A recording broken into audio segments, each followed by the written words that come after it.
Alrighty. So, Monday, February 15th, it was the first page, both front and back. March 13th video.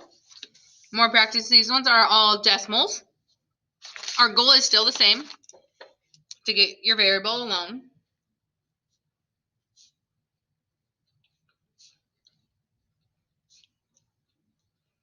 Remember, the variable is your letter.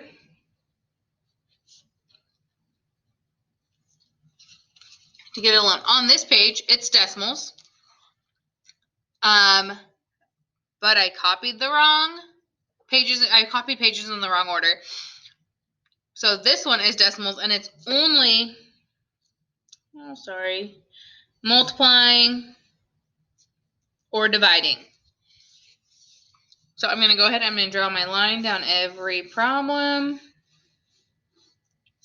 Write down that equal sign so my equations stay the same on both sides. And then I'm going to highlight all my variables so I know what side I'm working with.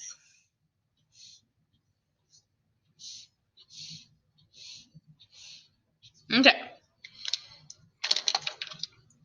So for number 1, I have 3.2 times x equals 8. Well, what's the opposite of multiplying by 3.2? The opposite would be to divide. So I'm going to have divide 3.2, divide by 3.2. 3.2 divided by 3.2 is 1, which leaves us with x equals, and then I have 8 divided by 3.2. I get 2.5.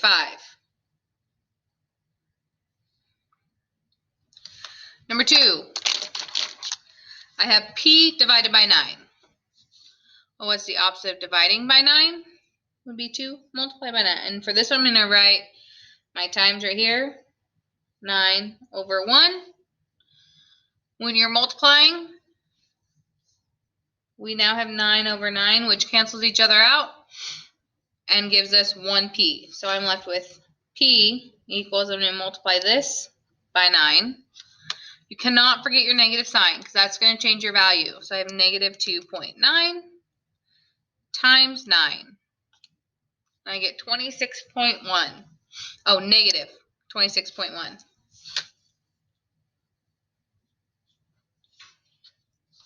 Number 3, I have negative 9 and 35/100 equals 1 1/10 times k. Well, the opposite of multiplying would be to divide by 1.1. Those cancel out, leaving us with k. And if we type in this equation, negative 9.35 divided by 1.1, we get negative 8.5 equals k.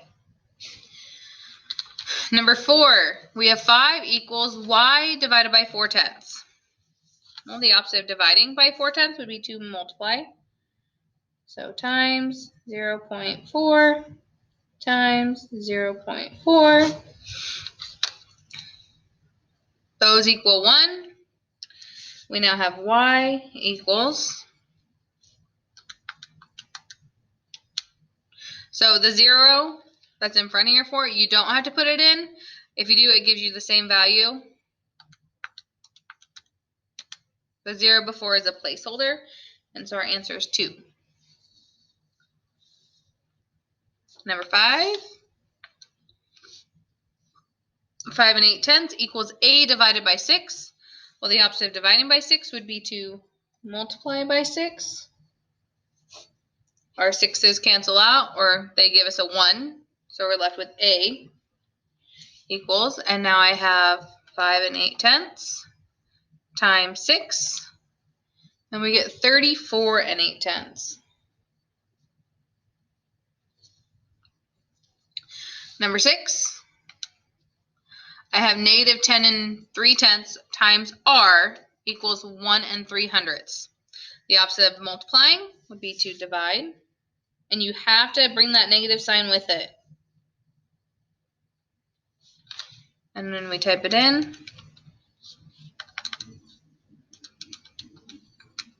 This is the one we use for a negative number. We get negative 1/10.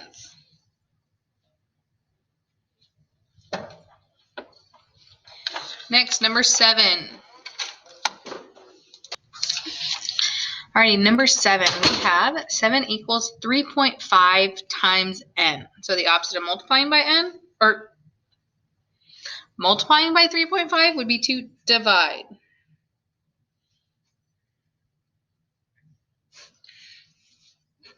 That would give us 1, so we are left with n equals 7 divided by 3.5 equals 2. The last 3, I will help you line them up, but you need to solve them on your own. So we have q divided by 5.5 equals 3.2. Well, the opposite of dividing would be to multiply by 5.5. You figure out the answer. Number 9, we have negative 2 and 4/10 equals negative z divided by 4. Well, this negative we're going to hold with our 4. So we're going to say z divided by negative 4. And the opposite of dividing by negative 4 would be to multiply by negative 4. Multiply by negative 4. You cannot forget your negative signs because that changes your number if it's going to be a positive or a negative. And number 10, we have 1.5 equals 5 times b. The opposite of multiplying would be to divide. On to the next page.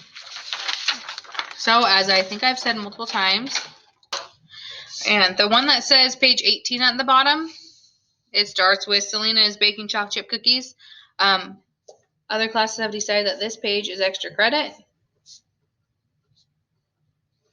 And it is due on 3/23, Tuesday. Or if you are a Thursday, Friday student, you have until 3/25. This is for face-to-face or A students, and this is for B students. Next page starts with a chef. A chef uses 1/7 of a sack of flour that weighs 2.26 pounds to make a batch of chicken nuggets. What is the total weight of the sack? Well, we have our equation already. So we have 1/7 times the weight, so I'm going to do a W, and it equals 2.26. The opposite of multiplying would be to divide